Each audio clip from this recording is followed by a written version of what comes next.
Namaskar, I'm Ronit and welcome back to my channel, The Bond Connection. So yes, finally it's here. I actually told you guys about a new segment which I'm going to do from today. It's not a reaction video, it's something very different and very new. I actually was coming up with this idea for a long time. I finally thought that yes, I need to do this. So here is the segment. The segment is called Get to Know Me Saturday.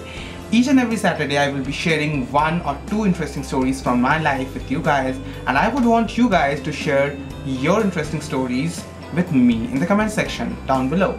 And not only that, I will be reading each and every story of yours, and I will also be liking them and putting hearts on that, because it doesn't matter what kind of story it is, it can be anything. You can share anything with me because I want to know you more on a different level, because I think it seems that you guys know a lot about me, because I have been coming on live stream, I have been talking to you guys, I have been telling you a lot about my life, but I don't know anything about you guys, what you do, what you really want in life, what are kind of stories you have in life. So this is the best way of interacting with each other. This is a two-way interaction, I think is the best method.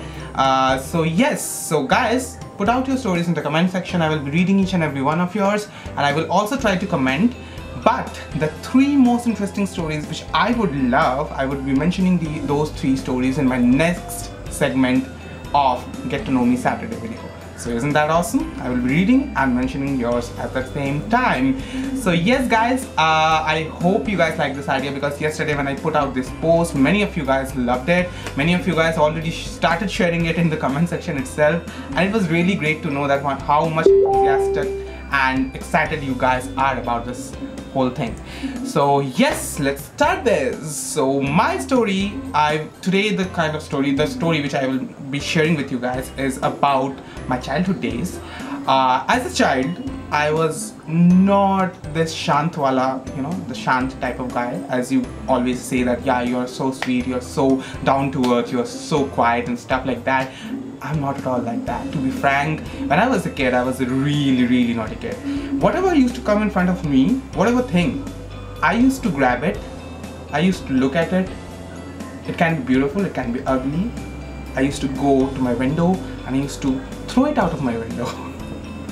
In fact, there was a heap of things lying down right below the window of our home, and whenever someone lost something, they made it a point to go down there and look at those heap of things, because they knew that Rick, my name is Rick, my nickname is Rick, so Rick has definitely thrown it out of the window. So they used to go down and they used to find it out of those dumpster of things which I had thrown down below. So yeah, that was the kind of kid I was. So I was a big crier. My cry was so damn famous that each and every uncle, each and every auntie in my locality, they used to know that whenever some kid is crying, that must be Ronit, that must be Rick. Okay, so yes, so what happened, that this is actually this is not really the story, this is just I'm giving you a background of how really I was as a kid. So actually what happened, that once upon a time I went to my aunt's home, that is in Behala, Kolkata, and I loved it there because there was dog, there was beautiful scenery, and her home was really everything what I wanted. I used to play there alone. I was just a little kid, so I was like I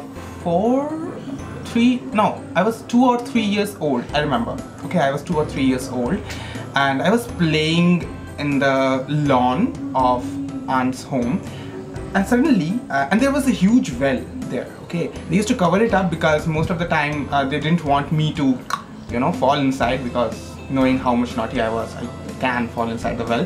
So that's why they usually used to cover it up, but that day they opened it up. The shed was not closed, the well's shed was open, and I was very intrigued. So I actually went near the well, and to my surprise, I noticed that there was a little small cute kitten walking by the walls of the well, and that was so damn cute. But I don't know what happened to me. I was just looking at it like this, wow, so cute, so cute. And suddenly when it came near me, I was like petting it first of all, and then I don't know what came over me, a devil or something. I just pushed it. I pushed that poor little kitten inside the well. Can you believe it? I can't believe it yet, you know. Even now I can't believe it that I did something horrible like that. It went right inside the well and there was water, and I don't know what sadistic pleasure it was giving me. I was just looking at it, like smiling like this. Can you believe it? And it was like drowning. It was drowning, literally drowning, because it was just a little kitten and it didn't know how to swim. And even if it knew, it was definitely going to drown, because how much, you know, deep that well was, I didn't even know. So a human being can drown, so obviously a little kitten cannot survive that. And it started screaming, and its scream was so loud that everyone from inside could hear it. And they started, you know, they listened to it and they were like, what is happening outside? Let's go and check it out. And the moment they started saying that, I could hear it, I just ran straight inside the bathroom. I hid there, okay? And all my parents, my aunt, uncles and everyone just came out, and they were just looking from where the sound was coming on. And then they went to the well and they saw that this kitten was, you know, drowning inside the well. So they, you know, started, you know, preparing for rescuing it, and they, you know, put that small, what is it called? The bucket, or I forget. The well bucket. Okay, they put it inside the well, and somehow they rescued the kitten.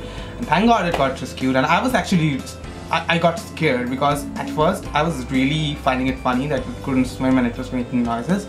But as it was drowning more and more, it scared me, but I couldn't do anything at that point, so I just ran away, and I was like literally shivering from inside. And when they were doing that rescue thing, I was actually peeping from that bathroom, you know, and I was looking like, did they rescue it? Did they rescue it? And for some reason, my mom caught a glimpse of me peeping outside, and the moment she saw that, I just hit myself again, you know, because I was so damn scared. So she very carefully came to me. She said, "Hey Rick, what are you doing here?" I'm like, nothing, I'm not doing anything, just like a little kid, you know, naive little kid. So he was like, do you know anything about the kitten that got, you know, pushed down the well? I'm like, I didn't do anything. I don't know anything about doing that. I didn't push that kitten or anything, you know. So don't even ask me. Then mom started laughing at me, and she was like, oh, that's so cute. She's like, tell me frankly, did you really find it funny or, you know, enjoyable to push that little kitten inside the well? And at first I was saying no, I didn't. But after a little bit caution and a little bit pressure, I was like, yeah, I did. I kind of enjoyed it. Like, it's so funny, right? The kitten making noises and, you know, couldn't swim. It was so funny, right? I was like, yes mom, it was so damn funny. I mean, the kitten couldn't even swim, you know. And that was when I realized that I got caught. And it was so embarrassing. After that, people started calling me the kitten pusher. Yes, I got that name. And every time I used to visit my aunt's place, they used to make fun of me, telling me, you, the kitten pusher, where are you coming from? Don't you dare look at any dog or cat from now on. And I was like, I used to cry every time because they used to make so much fun of me. So that was a little horrible story of mine from when I was a kid. And I know, you guys must be thinking that, what kind of sadistic person is this, you know? I know that every kid has that sadistic side to them. They don't even know whether they're doing the right thing or not. And at that position, I didn't even know whether I was doing it right or wrong. But from inside, somewhere I knew that, yeah, it was the wrong thing to do. But to be frank, I love cats. I love dogs, I love animals. You know, whenever I see a cute little kitten or cute little dog or puppy, anything, I was like, oh my god, I go like, oh, that's so cute, right? So yeah, I'm not that bad. Though I repeated the same thing again when I was like, I think 8 or 10. Yeah, I actually did it again. Well, come on, okay?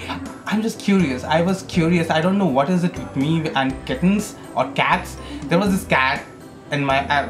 this is my ancestral home. It again happened. It was in the second time which happened. There was this cat sitting in the lawn. It was sitting very quietly. And I actually went out to pee. I had to pee. Okay, so it was very urgent. So I went out to pee. and I saw that this kitten was, this cat, not kitten, it was a full-grown cat. So the cat was sitting down there, and I don't know what, after finishing peeing, I just went there, I started petting it, and it, the cats like getting pet.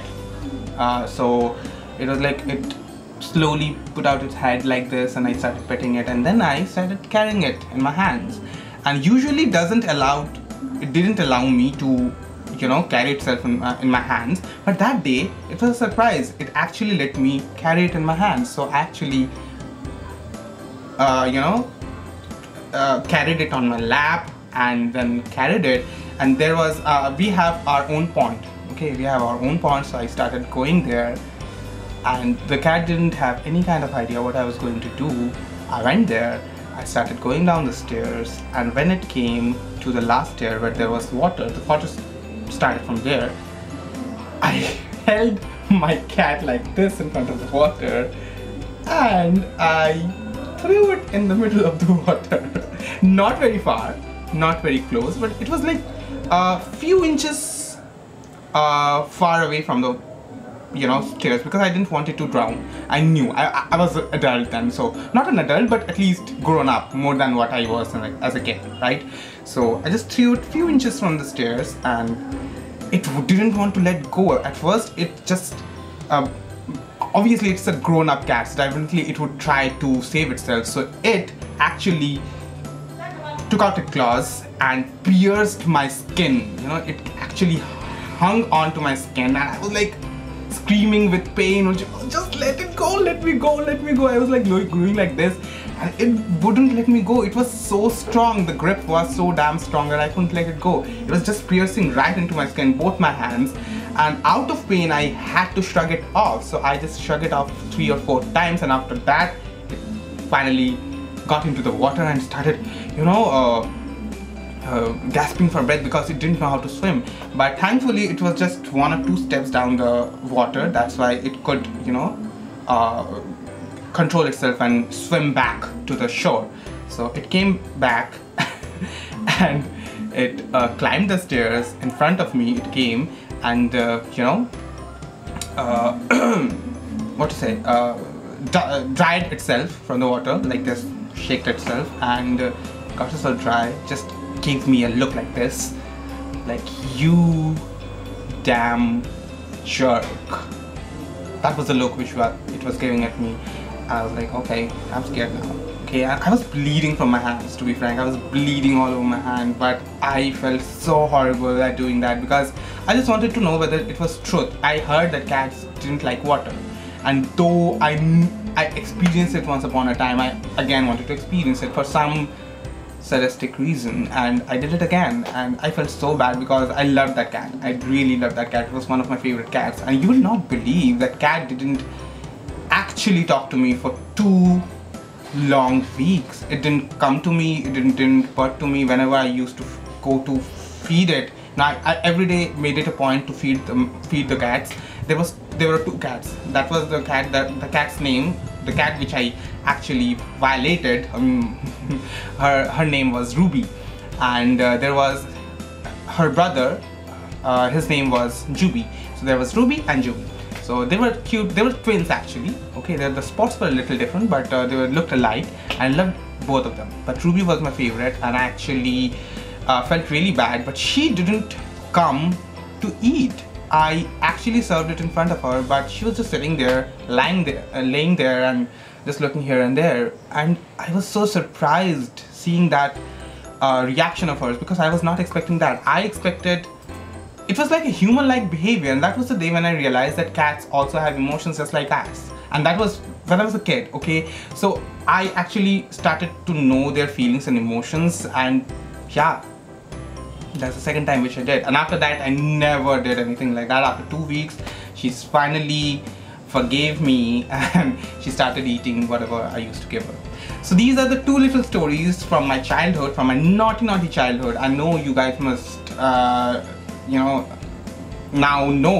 guys must know now that I'm not as innocent as I claim to be, or I show you guys.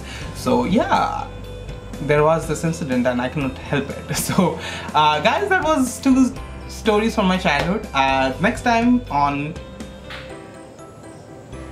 Get to Know Me Saturday, I would be sharing 2 more stories from my childhood. So I hope you guys like my stories, and if you guys like my stories and if you guys like this segment, if you guys want me to do this, continue this more and more, then please put a like to this video. Comment down below your stories. I would be reading each and every one of them. Okay, make sure to comment down below your stories. I'll be reading them. I will be putting a like, I will be putting a love sticker, and I will also pick 3 most interesting stories. So yes guys, don't worry, I will be reading each and every one of yours. So here is the end of today's episode. So this was episode 1 of Get to Know Me Saturdays. I'll be seeing you guys again. Until then, keep liking, loving and sharing your wonderful stories. Until then, ciao.